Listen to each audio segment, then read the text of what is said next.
Now that Cebu has already been downgraded to Alert Level 2 by the IATF, the Cebu City Police Office said they will have a more relaxed implementation of their Oplan Bulabog compared to the previous months.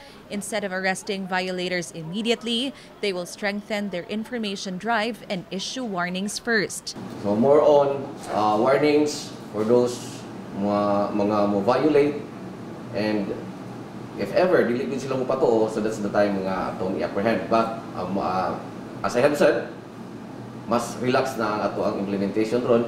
Instead, we focus more sa mga interior portion sa ato ang EOR for crime prevention. They will still continue roaming around the streets of Cebu City both day and night, despite the more lenient alert level. Ato nang i-focus more on sa mga crime-prone areas nga daghang mga krimen nga nahitabo.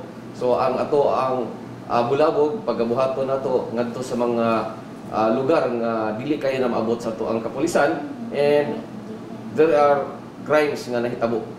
So ato ni silang i-divert ngadto sa mga lugar nga kung asa kasagaran dunay mga krimen nga nahitabo.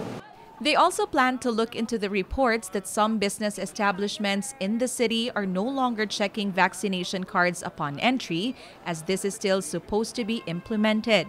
Mayor Michael Rama, on the other hand, neither confirmed nor denied that he will be announcing the lifting of curfew in the city this Thursday, February 24, which is the celebration of Cebu City's Charter Day. And as he says, just wait for his next instructions. Lisod og mingon kog luag, nyag mingon sa kong wala na, unya human na, unya naapa, huwat lang yun ta. With Sheriza Uy, this has been Andrea Pateña-Matheu for MyTV Cebu.